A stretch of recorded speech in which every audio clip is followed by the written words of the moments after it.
جب تک معاشرے میں وہ افراد نہ تیار ہوں جو اس نقطۂ نظر کے حامل ہوں کہ دنیا کے بادشاہ جو مرضی کر لیں ہمیں کوئی پرواہ نہیں، وہ ہم سے ہمارا کیریئر چھینیں، ہم سے ہمارا اقتدار چھینیں، وہ ہم سے ہمارے مفادات چھینیں، وہ ہم سے ہمارا کاروبار چھینیں، وہ ہم سے ہماری ملازمت چھینیں، وہ ہماری ٹرانسفر کر دیں، وہ ہماری زندگی اجیرن کر دیں، وہ ہمارے ہاتھ پاؤں کاٹ دیں، ہمیں اس کی کوئی پرواہ نہیں۔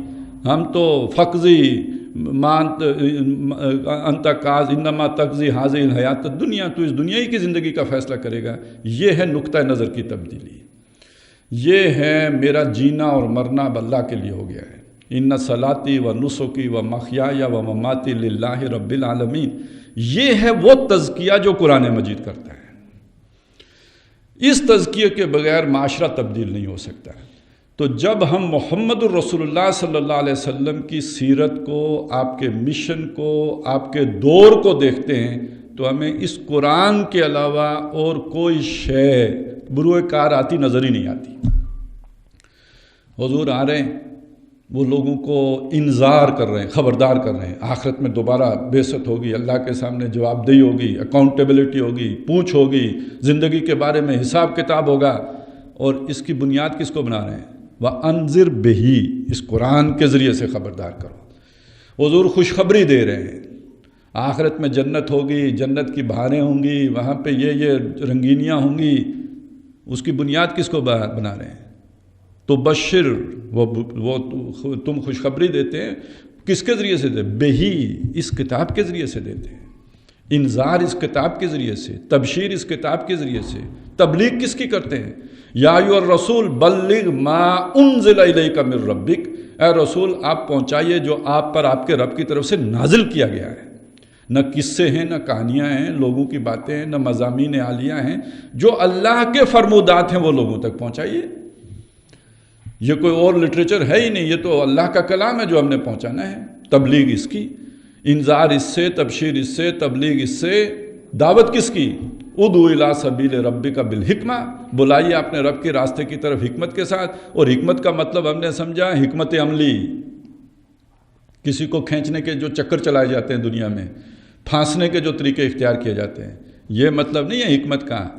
اعلیٰ علمی سطح پر، اور اس حکمت کا جامع قرآن حکیم، اللہ کے رستے کی طرف، اللہ کی کتاب کی طرف۔ اللہ تک جانے والا رستہ کون سا ہے؟ وہ رسی کون سی ہے جس کا ایک سرا اللہ کے ہاتھ میں اور دوسرا سرا انسانوں کے ہاتھ میں؟ وہ اللہ کی کتاب ہے۔ اس کی طرف دعوت دیجئے، تو دعوت اس کی طرف، تبلیغ اس کی۔ اور آپ اگر دیکھیں گے اللہ سے لو لگانی ہے، اللہ سے تعلق قائم کرنا ہے، اس کے لیے تہجد پڑھنے ہیں، تو کس کے ساتھ؟ فَتَہَجَّدْ بِهِ، اس قرآن کے ساتھ آپ نے کھڑا ہونا ہے رات کو۔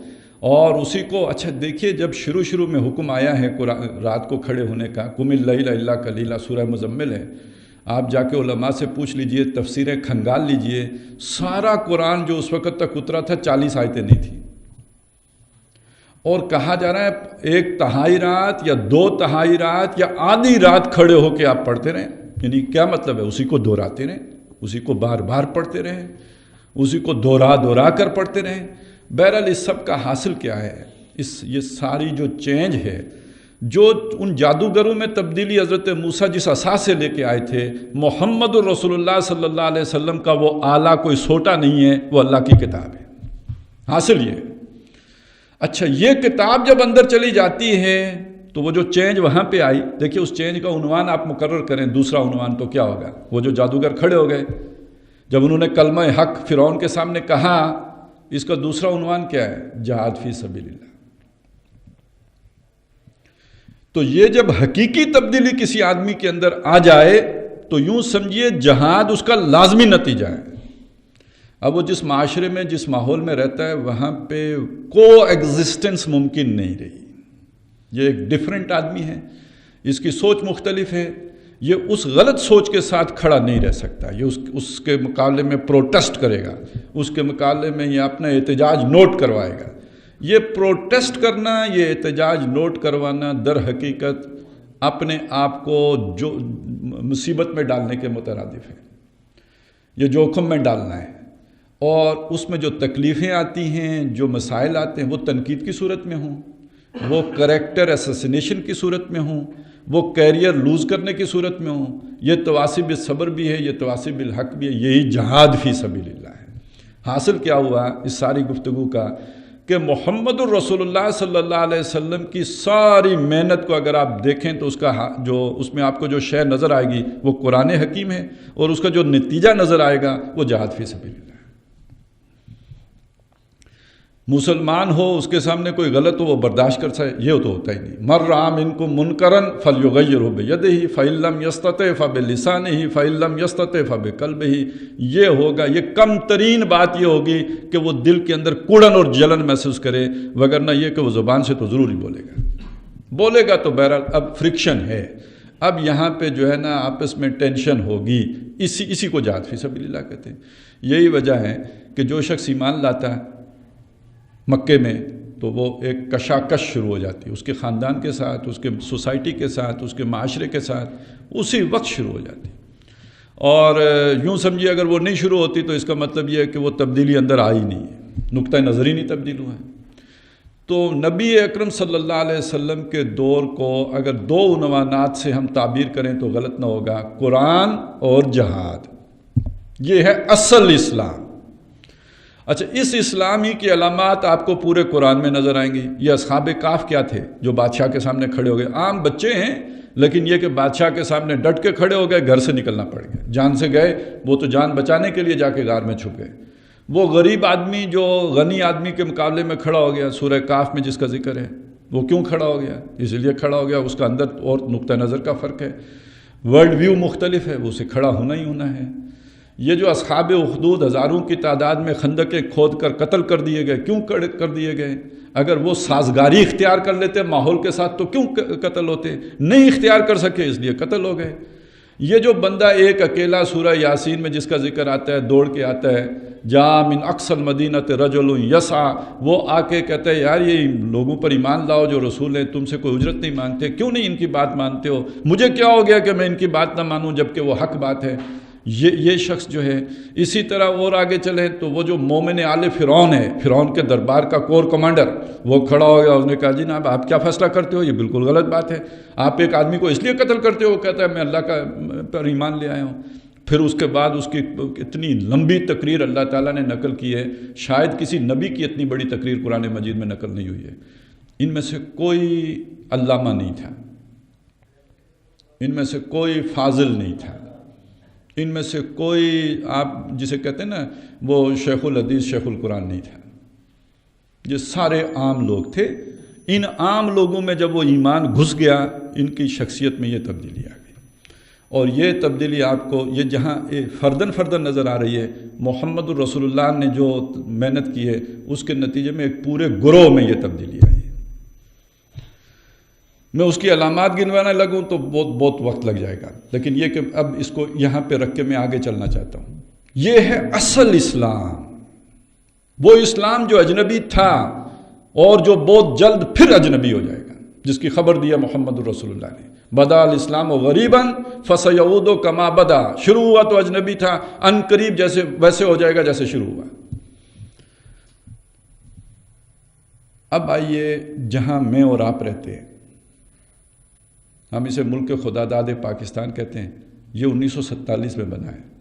یہ پورا خطہ، یہ پہلے بر صغیر کہلاتا تھا، یا آپ بر عظیم کہہ لیجئے، یا سندھ و ہند بھی کہتے تھے اس کو، یہ ہے وہ علاقہ۔ اس علاقے میں اسلام کب آیا ہے؟ وہ اصلی والا اسلام تو یہاں نہیں آیا، جو نبی اکرم صلی اللہ علیہ وسلم کے دور کا اسلام تھا، وہ اسلام تو ہندوستان میں نہیں آیا۔ ہاں، ہندوستان کے کچھ علاقوں میں عرب تاجروں کے ذریعے سے اس اسلام کی کوئی جھلکیاں آئی ہیں، یہ جو جنوب کے جو ساحلی علاقے ہیں یہاں پہ وہ اسلام، لیکن اس کا کوئی ہندوستان پورے کے اوپر کوئی اثر نہیں پڑا، کچھ اکا دکا لوگ اس طرح کے مسلمان ہوئے۔ اب یہاں پہ اسلام پہلی دفعہ اس کا جو باقاعدہ ورود ہوا ہے وہ محمد بن قاسم کے ذریعے سے ہوا ہے۔ محمد بن قاسم بہت نیک آدمی تھے، لیکن پتہ ہے یہ 93 ہجری میں ہوا ہے۔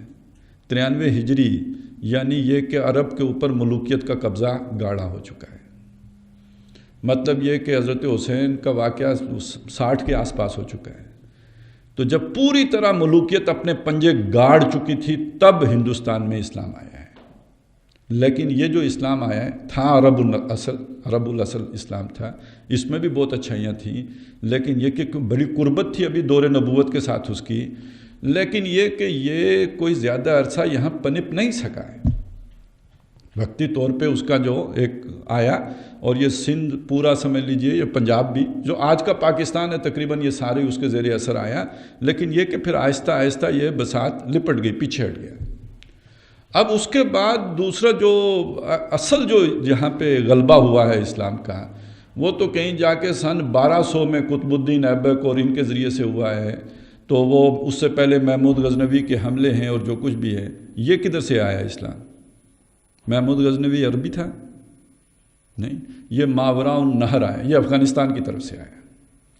اور یہ جو افغانی اسلام تھا اس میں دو چیزیں جمع تھیں، اس اصل اسلام میں مزید دو اضافے ہو گئے تھے۔ ایک اضافہ اس میں ہو گیا تھا تصوف کا، اور ایک اضافہ ہو گیا تھا اس میں شدید ترین تقلید کا۔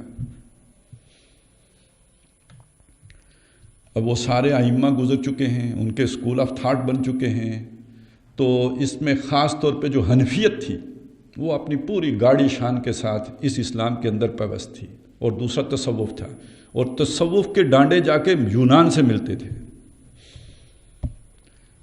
کبھی وہ باقی چیزوں کو تو چھوڑیں، پروفیسر یوسف سلیم چشتی نے ایک کتاب لکھی تھی، اس کا ایک چیپٹر ہے اسلامی تصوف میں غیر اسلامی نظریات کی آمیزش۔ یہ جو تصوف ہے اس میں کچھ باتیں اسلامی بھی ہیں، لیکن اس میں غیر اسلامی نظریات گھس گئے ہیں، اس میں ہندو مت کی بہت ساری چیزیں گھس گئی ہیں، اس میں یونانی چیزیں گھس گئی ہیں، اور اس میں یہ اہل فارس کی روایات گھس گئی ہیں۔ یہ سارا کچھ مل ملا کے جو کچھ بنا ملغوبہ، اس کا نام لوگوں نے تصوف رکھ لیا، اور یہ جو ماوراء النہر اسلام آیا اس میں یہ دو چیزیں رچی بسی تھی۔ اور اس کا نتیجہ کیا نکلا کہ جب یہ اسلام اپنی پوری آن بان شان کے ساتھ ہندوستان میں ظاہر ہوا، تو اس وقت اسلام کے اعتبار سے سب سے زیادہ غربت کا وقت آ گیا۔ بادشاہ اکبر دی گریٹ، مسلمانوں کے عروج کا دور اگر ہندوستان میں دیکھنا ہو تو وہ اکبر دی گریٹ کا دور ہے، اور اسلام کا انتہائی زوال کا دور اگر دیکھنا ہو تو وہ اکبر دی گریٹ کا زمانہ ہے۔ نتیجہ اس کا یہ نکلا ہے۔ اب اصل میں یہاں سے اسلام کی ریوائیول کا آغاز ہوا ہے۔ یہ ہیں مجدد الف ثانی، 1000 سال نبی اکرم صلی اللہ علیہ وسلم سے گزر چکا ہے۔ اب ایک نئے 1000 سال کی ابتدا ہو رہی ہے۔ اس نئے 1000 سال کی ابتدا پہ ایک انتہا پہ ہے اکبر اور اس کے جو بھی پورا اسکول آف تھاٹ اور اس کے انٹلیکچوئلز ابو الفضل اور فیضی اپنے وقت کے علامے، وہ ان کی سوچ یہ ہے کہ حضور کا دور 1000 سال کے لیے تھا، وہ پورا ہو گیا، اب نیا 1000 سال شروع ہو رہا ہے، نیا دین شروع کرتے ہیں۔ یہ ہے دین اکبری۔ اور ٹھیک اس وقت پر، اور اس کے پیچھے یہ جو ساری سوچ تھی قوم کو متحد کرنے کی، وہ جو سادگی میں ہمارا کوئی وزیر اعظم بھی کہہ دیتا ہے کہ ہم میں ہندوؤں میں کیا فرق ہے، تو یہی بات اس وقت بھی کہہ جاتی تھی، یار ہم میں اور ہندوؤں میں کیا فرق ہے، راجپوت ادھر راجپوت ادھر، چودھری ادھر چودھری ادھر، ارائیں ادھر ادھر، سب ایک جیسے ہی، ہم ہندوستانی ہیں بھائی۔ تو یہ تو مغربی فلسفے تو بعد میں آئے ہیں، مسلمانوں نے پہلے دیکھیں زمینی حقائق تو ہمیشہ ایک جیسے ہوتے ہیں۔ لہٰذا یہ اکبر کے دور میں یہ سوچ پروان چڑھی، اب کیسے سب کو متحد کیا جائے، اس متحد کرنے کے لیے یہ تصوف کام آیا۔ اور تصوف کے جو ایک خاص عقیدہ تھا وہ وحدت الوجود کا، اس کی ایک خاص تعبیر کی گئی، اور یہ کہا گیا مسجد مندر ہکڑو نور، مسجد ہو مندر ہو ایک ہی روشنی ہے دونوں جگہ پہ۔ اور یہ کہ رحمان اور رام میں کیا فرق ہے، یہ پروناؤنسیشن کا فرق ہے، باقی تو کوئی فرق ہی نہیں ہے۔ یہ وہ چیزیں تھیں کہ جس سے گویا وہ محمد الرسول اللہ کا اسلام تو مٹتے جا رہا تھا۔ اب یہاں مجدد الف ثانی کھڑے ہوئے ہیں، شیخ احمد سرندی، گردن نہ جھکی جس کی جہانگیر کے آگے، اب وہ کھڑے ہو گئے، اور انہوں نے دو باتیں کی۔ ایک یہ کہ تصوف کی اصلاح کا بیڑا اٹھایا، اس کی نفی نہیں کی، اس کو رد نہیں کیا، اس کو یہ نہیں کہا کہ یہ گمراہی ہے، ضلالت ہے، یہ نہیں کہا۔ اس میں جو غلطیاں تھیں ان کو چھانٹا، اور جو اچھائیاں تھیں ان کو اجاگر کیا، اور جو اہم ترین کام کیا وہ یہ کیا کہ انہوں نے امت کو نبی اکرم صلی اللہ علیہ وسلم کی اتباع کا پیغام دیا۔ اس سے پہلے یہ چیز اس طرح مطلب پیروی کس کی ہوتی تھی؟ آپ اگر تصوف کی اس کو دیکھیں نا تو پیروی شیخ کی ہوگی. کوئی آدمی شیخ کے بغیر نہ رہے. من مات ولیس فی عنقہ بیعۃ مات میتۃ جاہلیۃ. جو خلیفہ کی بیعت تھی وہ شیخ کی بیعت ہو گئی. جب شیخ کی بیعت ہو گئی تو ہر آدمی نے بیعت کر کے رہنا ہے. جس کی بیعت کرنی ہے اس نے اس کی پیروی کرنی، اتباع کرنی ہے. تو اتباع رسول صلی اللہ علیہ وسلم کی طرف امت کو اجاگر کی. یہ وہ بات تھی جو سمجھیے کرنے اول میں جو تھی. وہ جب اسلام شروع ہوا تو جس طرح محمد رسول اللہ کی اتباع ہو رہی تھی، اب وہ واپس ان اماموں سے کاٹ کر امام اعظم محمد رسول اللہ صلی اللہ علیہ وسلم کے ساتھ جوڑنے کا عمل کا آغاز کرنے والے ہندوستان میں مجدد الف ثانی ہے اور تصوف کی اصلاح کا بیڑا اٹھانے والے. ان کے ہم اثر ایک اور شخصیت ہیں اسی دور میں، عمر میں ان سے بڑے تھے، عبدالحق محدث دہلوی. بعض مسائل میں ان میں آپس میں اختلاف بھی ہوا، لیکن یہ کہ بہرحال وہ اختلاف اس طرح کا نہیں تھا کہ کوئی تنازع کی صورت اختیار کرتا. اور ان کے کہنے پہ انہوں نے آپس میں ایک دوسرے کو یعنی سمجھنے سمجھانے کا کام بھی کیا، آئینہ بھی بنے ایک دوسرے کا. تو عبدالحق محدث دہلوی وہ شخصیت ہیں کہ جنہوں نے ہندوستان میں لوگوں کو ٹھیک ہے آپ قانون کا علم حاصل کریں، فقہ پڑھیں خوب پڑھیں، لیکن یہ کہ حدیث رسول بھی پڑھیں. یہ آج جو ہر آدمی اٹھ کے حدیث کوٹ کر دیتا ہے نا، یہ پہلے یہ رواج نہیں تھا حدیث کوٹ کرنے کا. آپ کو سیدھا سیدھا کام یہ کرنا ہوتا تھا کہ آپ حنفی ہو، حنفی فقہ سے دلیل دے دو، بس. فقہ حنفی کا مسلک یہ ہے، وہ اس معاملے میں یہ رائے دیتے ہیں، باقی حدیث کی کوئی ضرورت نہیں ہے. بلکہ ایک واقعہ ہوا بادشاہ کے دربار میں، کسی مسئلے پہ نظام الدین اولیاء اور جو شیخ الاسلام، اس وقت شیخ الاسلام خود نہیں بنتا تھا، باقاعدہ سرکاری عہدہ تھا، تو شیخ الاسلام کے مسئلہ کیا تھا؟ یہ قوالیاں کرنے کا مسئلہ تھا. یہ جو ہوتی ہے نا صوفیاء کے ہاں سما کی محفل ہوتی ہے، اس پہ مناظرہ ہو گیا، کروایا گیا. بادشاہ نے کہا پتہ چلے نا کون ٹھیک ہے. تو نظام الدین اولیاء رحمۃ اللہ علیہ نے اس پر کچھ حدیثیں پیش کی اپنے موقف کے حق میں، جو بھی اس میں تعبیر کر کے یا جس طرح بھی. تو جو شیخ الاسلام تھے انہوں نے اس حدیث کی کوئی اور تعبیر نہیں کی. انہوں نے کہا کہ تم مقلد ہو امام ابو حنیفہ کے، تمہیں حدیث رسول سے کیا کام ہے؟ تم قول ابی حنیفہ لے کے آؤ. یہ اس دور کی اپروچ ہے. یہ کوئی جاہل نہیں کہہ رہا، یہ شیخ الاسلام کہہ رہا ہے. اس کا مطلب اس وقت کا جو ہوتا ہے نا ایک ریفرنس، آپ نے کس شیخ کو ریفرنس بنانا ہے، تو ریفرنس حدیث نہیں ہے. قرآن تو ابھی بہت دور کی بات ہے، حدیث ریفرنس نہیں ہے. ریفرنس ہے آپ کا وہ مکتب جس سے آپ کا تعلق ہے. تو تم مقلد ہو امام ابو حنیفہ کے، تمہارا حدیث رسول سے کیا کام ہے؟ تم کوئی دلیل لے کے آتے ہو اپنے موقف کے حق میں، امام ابو حنیفہ سے لے کے آؤ یا اس اسکول آف تھاٹ سے لے کے آؤ. یہ ٹرینڈ تھے اس دور کے.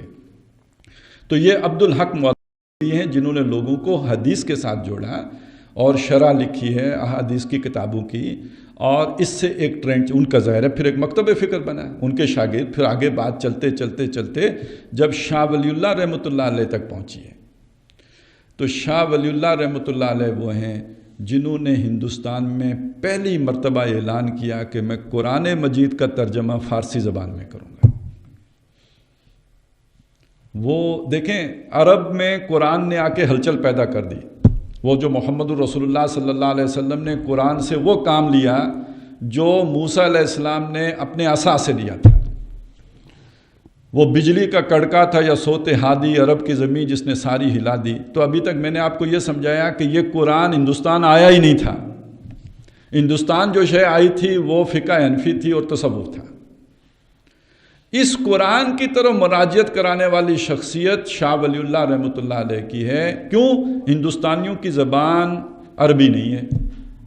یہ قرآن کی تلاوت کر کے وہ شے حاصل نہیں کر سکتے جب تک کہ ان کے سامنے قرآن کے میننگز نہ آئیں. اور اس وقت کے اہل علم کی زبان فارسی ہے. شاہ ولی اللہ نے ترجمہ اردو میں نہیں کیا، شاہ ولی اللہ نے ترجمہ فارسی میں کیا. یعنی یوں سمجھیں آج اگر شاہ ولی اللہ ہوتے تو وہ ترجمہ انگریزی میں کرتے. اگر وہ عوام کے لیے ترجمہ کر رہے ہوتے تو وہ اردو میں کرتے. انہوں نے فارسی میں کیا. اس کا مطلب ہے اچھا انہوں نے اس وقت کے جو اہل علم تھے، جو انٹلیکچوئلس تھے، ان کے لیے ترجمہ کیا. وہ چاہ رہے تھے کہ یہ پڑھے لکھے لوگ، یہاں کے باشعور لوگ قرآن کی تعلیمات سے واقف ہوں. اچھا، شاہ ولی اللہ کا یہ کام اس وقت کے ٹرینڈ سے اور اس وقت کی روایت سے کتنا ہٹا ہوا تھا، اس کا اندازہ اس سے لگائیے 500 اس وقت کے علماء نے یہ فتویٰ دیا کہ یہ سوچ کر کہ میں قرآن مجید کا ترجمہ کروں گا، شاہ ولی اللہ نے اتنا بڑا جرم کیا ہے کہ واجب القتل ہے۔ 500 علماء کا فتویٰ ہے، واجب القتل ہے۔ یعنی جو زمانہ بدلا ہے اس کا اندازہ لگائیے کہ آج میں بھی ترجمہ کر کے چلا جاتا ہوں زندہ سلامت گھر۔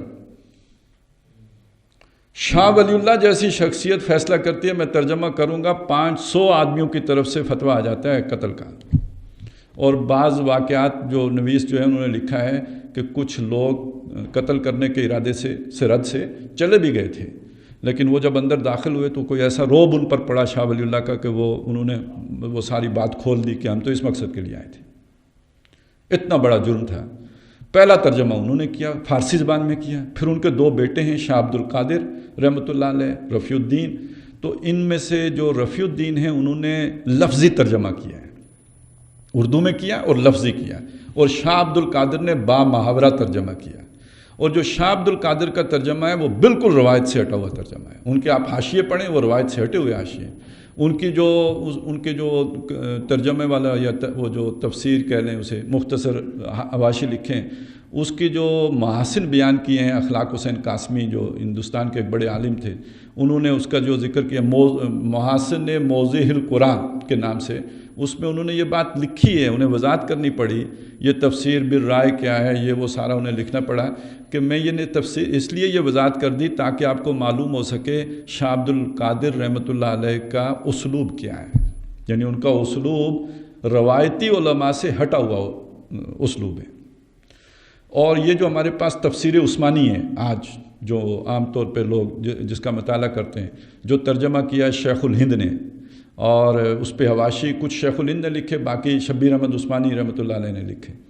تو شیخ الہند نے یہ وضاحت کیا کہ یہ ترجمہ میں نے نہیں کیا، یہ شاہ عبد القادر کے ترجمے کو میں نے اس وقت کی ضرورت کے اور محاورے کے مطابق ڈالا ہے۔ محاورہ بدل گیا ہے، اب اس زمانے میں اگر وہ سیاہی ملی ہوگی کو انہوں نے لکھا ہے کہ کلوں ملا ہوگا، تو اب کسی کو پتہ ہی نہیں کلوں کس بلا کا نام ہے، تو اس کلوں کو سیاہی سے بدلا انہوں نے۔ تو اس طرح کی جو تبدیلیاں کی ہیں تاکہ آج کے آدمی کو وہ محاورہ سمجھ میں آ جائے۔ تو یہ شاہ عبد القادر کا ترجمہ ہے۔ پھر اور کچھ ترجمے ہوئے جیسے ڈپٹی نذیر احمد کا ترجمہ ہے، لیکن اس میں آپ کو ایک اہم بات بتانا چاہتا ہوں۔ ہمارے روایتی علماء کا اس کے باوجود ترجمہ کرنے کی طرف رجحان نہیں ہوا۔ یہ رجحان جا کے کب ہوا؟ اس کا کریڈٹ کس کو جائے گا؟ آپ حیران ہوں گے میں کیا بات عرض کروں گا۔ میں یہ کہنا چاہتا ہوں اس کا سارا کریڈٹ سر سید احمد خان کو جائے گا، کیونکہ سر سید احمد خان نے بھی جب ترجمہ کرنا شروع کیا تو انہوں نے کچھ ایسی باتیں کی کہ جس پر تل ملا اٹھے ہمارا روایتی حلقہ۔ تو انہیں ضرورت محسوس ہوئی کہ اگر ہم نے ترجمہ نہ کیا تو لوگ ادھر ان چیزوں پر بہہ جائیں گے، تو لوگوں کو واپس یعنی اصل حقائق بتانے کے لیے پھر وہ ترجموں کی بہار آئی ہے۔ ادھر سے جناب اشرف علی تھانوی رحمۃ اللہ علیہ کا ترجمہ ہو رہا ہے، ادھر سے احمد رضا خان بریلوی صاحب کا ترجمہ ہو رہا ہے۔ اچھا، یہ بڑے اچھے ترجمے ہیں۔ عام طور پہ احمد رضا خان بریلوی کا جو ترجمہ ہے اس کو لوگ وہ ویٹیج نہیں دیتے، ان کے بعض ان کے حوالے سے جو پروپیگنڈے ہیں، لیکن یہ کہ ترجموں میں بہت اچھا مقام ہے اس کا۔ اردو تراجم میں بہت اعلیٰ تراجم میں سے ایک ترجمہ ہے جو انہوں نے کیا۔ تو بہرحال جب اتنے ترجمے ہو گئے تو نتیجہ کیا نکلا کہ کسی بھی آدمی کو جب ضرورت پڑتی ہے قرآن مجید کو میں سمجھوں، اس کے دل میں خیال آتا ہے، کوئی درس سن کے آتا ہے، کسی آدمی کو دیکھ کر آتا ہے، تو وہ کوئی بالکل محروم نہیں ہوتا، اس کے گھر کی میں ہی کوئی نہ کوئی ایسی چیز پڑی ہوتی ہے جس کو لے کر وہ قرآن مجید سے فوراً تعلق قائم کر لیتا ہے۔ پھر وہ دور آیا ہے جب شاہ عبد القادر کا ترجمہ کو جب بہتر کر لیا شیخ الہند نے، اور شیخ الہند کے اندر پھر وہ جذبہ بھی، وہ جہاز والی شے بھی تھی۔ اب یہ دیکھیے نا، نتیجہ دیکھیے، جو ہی شاہ ولی اللہ رحمۃ اللہ علیہ نے قرآن کی طرف لوگوں کو متوجہ کیا تو اس کے کوکھ سے جو شے برآمد ہوئی وہ تحریک شہیدہ تھی۔ ٹھیک وہی بات جو فرعون کے دربار میں ہوئی، جو محمد الرسول اللہ صلی اللہ علیہ وسلم کی دعوت کے نتیجے میں ہوئی۔ جب رجوع الی القرآن کی تحریک ہندوستان میں حضرت شاہ ولی اللہ نے شروع کی، فوراً تحریک شہیدین کھڑی ہو گئی، جہاد کی، اور یہ خالص جہاد کی تحریک تھی۔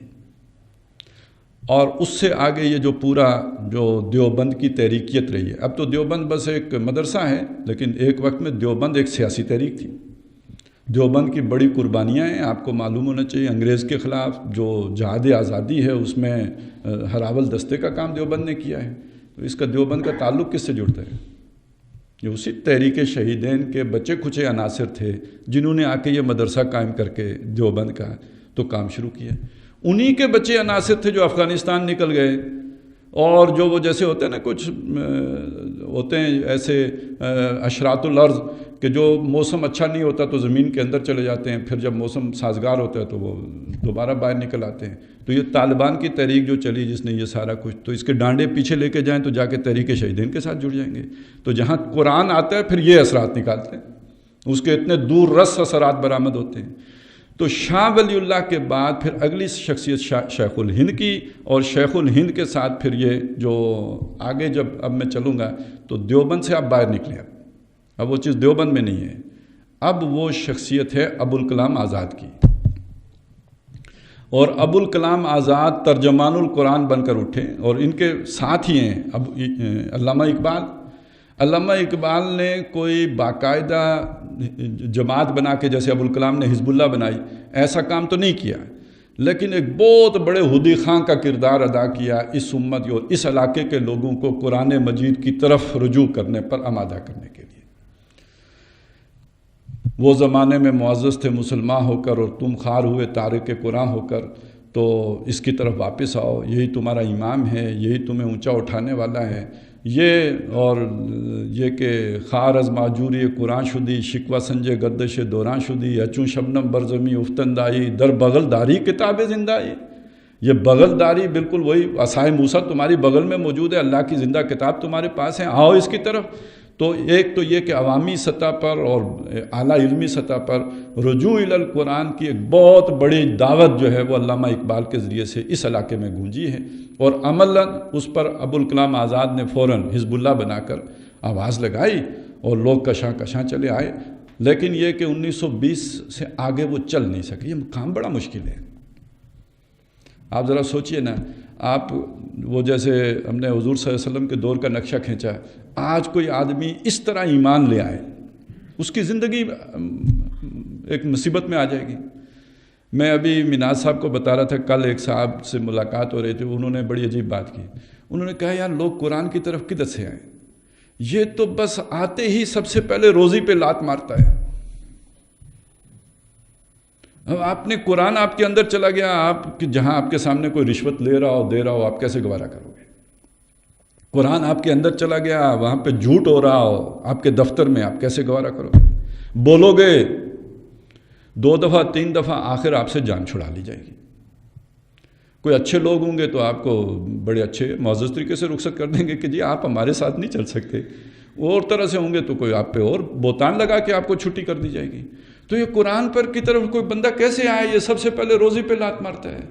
تو اب آپ کو ایک ایسی جگہ پہ لا کے قرآن کھڑا کر دیتا ہے بالکل آئسولیشن میں، یہ اللہ کے ساتھ تعلق جوڑتا ہے، باقی تعلق کاٹ دیتا ہے۔ چنانچہ اس پہ زیادہ دیر تک کھڑا، کبھی کبھی جوش بندے کو چڑھے کھڑا ہو بھی جائے تو زیادہ دیر تک لوگ کھڑے نہیں رہتے، پھر آہستہ آہستہ وہ اپنا مزاج جو ہے لوگوں کے ساتھ ہم آہنگ کر لیتے ہیں۔ تو 20 سے آگے نہیں چل سکا کام، لیکن یہ کہ بہت بڑا کام ابوالکلام کے ذریعے سے بھی ہو گیا۔ پھر اس سے آگے جو کام ہوا ہے مولانا مودودی رحمۃ اللہ علیہ کے ہاتھوں، ان کی تفہیم کا جو چرچا ہوا اور جس طرح وہ اس علاقے میں پھیلی، اور جتنی سلیس انداز میں، بعض لوگوں نے کہا کہ بالکل وہ جیسے قرآن کو عربی میں پڑھ کے جو تاثر بنتا ہے، وہ یہ ترجمانی جو ہے قرآن کی ہے مولانا مودودی نے، اس کو پڑھ کے دل پہ ویسی تاثیر آتی ہے، اور اس کے نتیجے میں پھر جو بڑی ہلچل ہوئی ہے، یعنی جماعت اسلامی ہندوستان میں، جماعت اسلامی پاکستان میں، جماعت اسلامی بنگلہ دیش میں، جماعت اسلامی کشمیر میں، اور اس کا نیریٹو کیا ہے؟ اعلاء کلمت اللہ۔ یہ صرف کوئی نماز روزے کی بات نہیں ہے، اس قرآن نے جو وہ نتیجہ نکالا وہ کیا تھا؟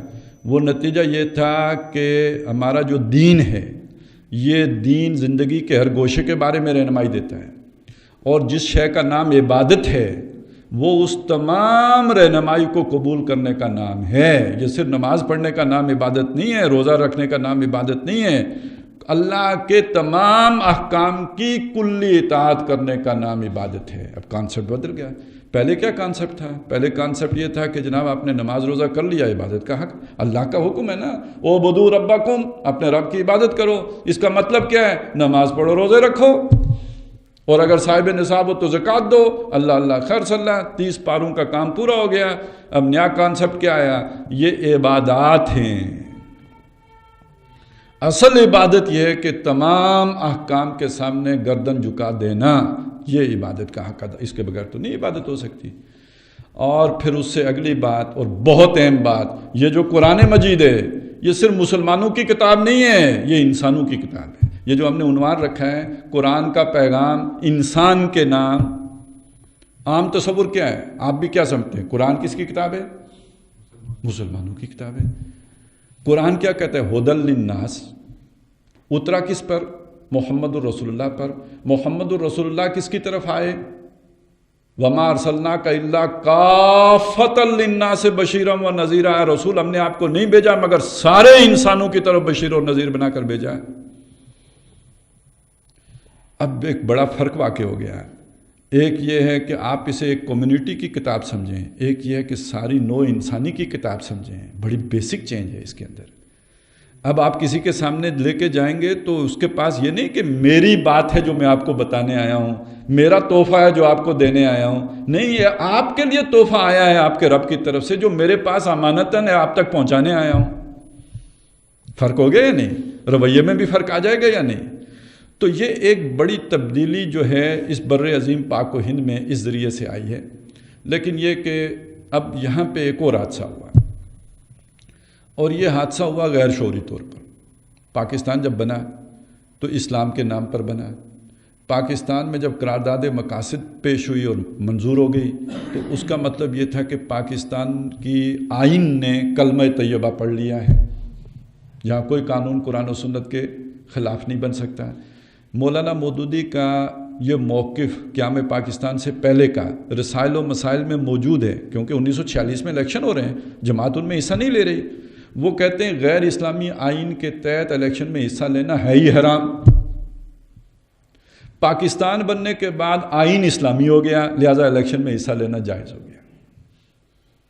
جب وہ الیکشن میں آئے، اچھا یہاں کلمہ تو پڑھ لیا گیا تھا، جیسے ہم کلمہ پڑھ کے ہیروئن بھی بیچتے ہیں، جیسے ہم کلمہ پڑھ کے اور جھوٹ بھی بولتے ہیں۔ تو ایک صاحب نے کسی زمانے میں بڑی عجیب بات کہی، انہوں نے ایک حاجی صاحب کا ذکر کیا۔ وہ حاجی صاحب کہ جنہوں نے حج بھی کیے تھے، داڑھی بھی بڑی لمبی رکھی ہوئی تھی، لیکن بلیک مارکیٹنگ بھی کرتے تھے، ذخیرہ اندوزی بھی کرتے تھے، اور ملاوٹ بھی کرتے تھے، اور سارے دندے کرتے تھے۔ تو ان کے بارے میں مشہور تھا کہ بس انہوں نے نام کی داڑھی رکھی ہوئی ہے۔ تو ان صاحب نے کہا کہ قرارداد مقاصد فلاں حاجی صاحب کی داڑھی ہے، قرارداد مقاصد فلاں حاجی صاحب کی داڑھی ہے۔ تو یوں سمجھ لیجئے کہ داڑھی والا جب آئین آ گیا تو اس داڑھی سے جیسے بہت سے لوگ دھوکہ کھاتے ہیں، ایسے ہماری دینی تحریک بھی دھوکہ کھا گئی کہ یہاں اصل اسلام آ گیا، وہ اس میں شامل ہو گئے۔ اب وہاں الیکشن میں اصل اسلام نہیں چلتا تھا، سچ بول کر آپ ووٹ نہیں لے سکتے، عوام کی تربیت بھی نہیں ہوئی تھی۔ ایک واقعہ آپ کو سناؤں، اسی سے بات سمجھ میں آ جائے گی۔ یہ 1988 کی بات ہے، میں کراچی میں تھا، وہاں ہمارے کچھ لوگ تھے جو جماعت سے ہمدردی رکھتے تھے، چندے بھی دیتے تھے۔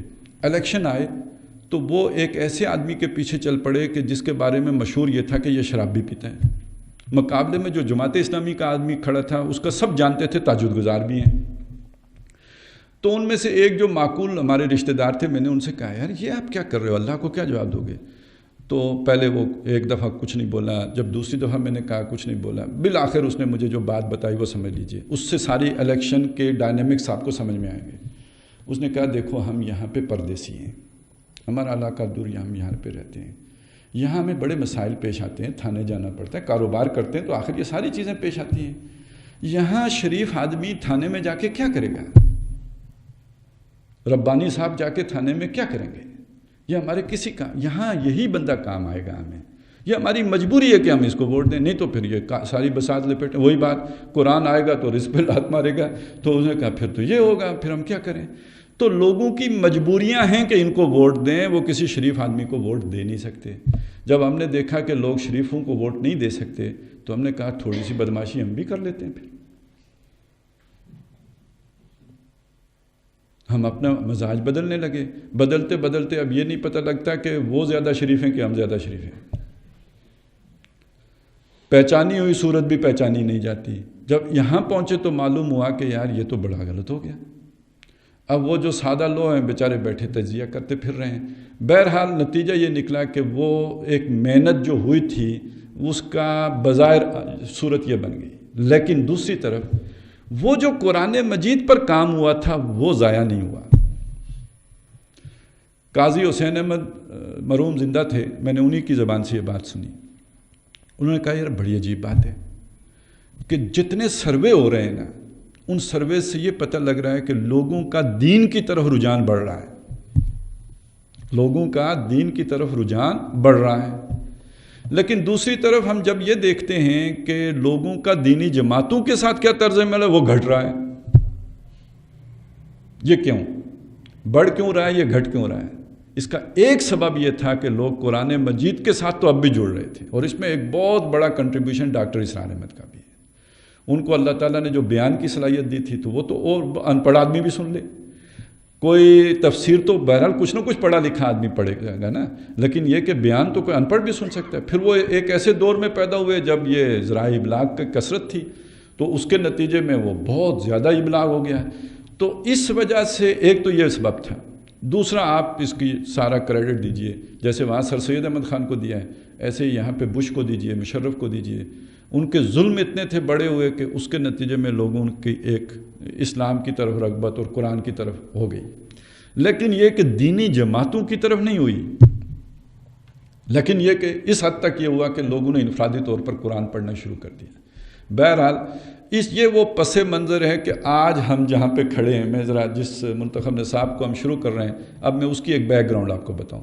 یہ ڈاکٹر اسرار احمد جب ناظم اعلیٰ تھے اسلامی جمعیت طلباء کے، وہی جماعت جو تفہیم القرآن کے نتیجے میں مولانا مودودی نے جماعت اسلامی بنائی، اسٹوڈنٹ ونگ جو تھا وہ اسلامی جمعیت طلباء ہے، اس کے ناظم اعلیٰ ہیں ڈاکٹر اسرار احمد۔ انہوں نے ایک تربیتی کورس جو ہے جمعیت کے ساتھیوں کے لیے منعقد کیا، اس میں مولانا امین احسن اصلاحی کے روزانہ کی بنیاد پہ لیکچرز تھے۔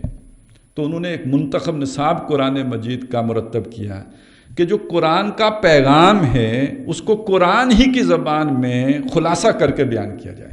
ظاہر ایک تربیتی کورس ہو رہا ہے، اس میں پورا قرآن تو نہیں پیش کیا جا سکتا ہے، اس کا ایک نصاب مقرر کر کے جو قرآن مجید کی اصل پیغامات ہیں ان کا لب لباب نچوڑ خود قرآن کے الفاظ میں اور قرآن کے بیان میں سامنے لایا جائے۔ یہ تھا منتخب نصاب کی ابتدا جو مولانا امین احسن اصلاحی نے مرتب کیا۔ وہ ڈاکٹر اسرار احمد کو بہت پسند آیا، انہوں نے اپنے اس کو بعد میں بھی دروس کا ذریعہ بنایا، پھر اس میں کچھ اضافے بھی کیے، کچھ اور مقامات بھی اس میں شامل کیے، تو کرتے کرتے یہ 1965 تک ایک میچور صورت میں سامنے آ گیا جو اب ہم انشاءاللہ سب کن پڑھیں گے۔ جب اس کی طرف آئیں گے تو ایک بات عرض کر دوں کہ اس کی بنیاد انہوں نے بنایا سورۃ العصر کو، مولانا امین احسن اصلاحی نے بھی اسی کو بنایا تھا، تو ڈاکٹر صاحب نے بھی اسی کو بنایا۔ اگر کبھی آپ کو موقع ملے، اصلاحی صاحب کی کتاب ہے تزکیہ نفس، بڑی زبردست کتاب ہے۔ اس موضوع پر یوں سمجھیے کہ ایک اعتبار سے آپ کہہ سکتے ہیں حرف آخر ہے۔ اس میں انہوں نے جو قرآن مجید جو تزکیہ کرتا ہے نا، اس میں یہ سورۃ العصر کو اور آیہ بیر کو، یہ جو 2 مقامات تلاوت کیے گئے، یہ اور بھی کچھ آیات وہ ساری انہوں نے اس میں شامل کی ہیں۔ بہرحال وہ پڑھنے کی چیزیں میں اس وقت صرف حوالہ دے رہا ہوں۔ تو اس میں بنیاد انہوں نے سورۃ العصر کو بنایا۔ سورۃ العصر کو کیوں بنایا؟ کہ قرآن مجید کا جو اصل پیغام ہے وہ کیا ہے؟ ہدایت۔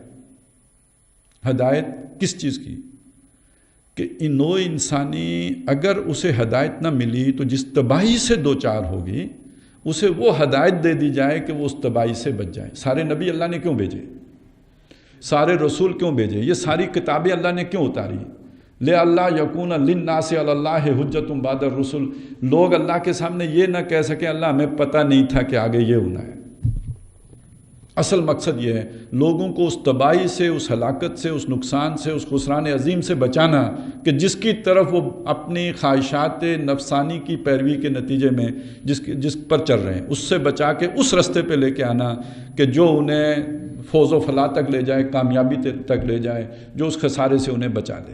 اس رستے کا نام ہے صراط مستقیم، جس کی ہم دعا مانگتے ہیں اللہ تعالیٰ سے، اہدنا الصراط المستقیم۔ اور اگلی صورت میں قرآن کہتا ہے کہ ذالک الکتاب لا ریب فیہ ھدی للمتقین، یہ مانگی ہے، یہ متقیوں کے لیے ہدایت ہے، جو طلب ہدایت رکھتے ہیں ان کے لیے ہدایت ہے۔ اس کا جو لب لباب ہے، اس کا جو خلاصہ ہے، یہ ہے در حقیقت سورۃ العصر۔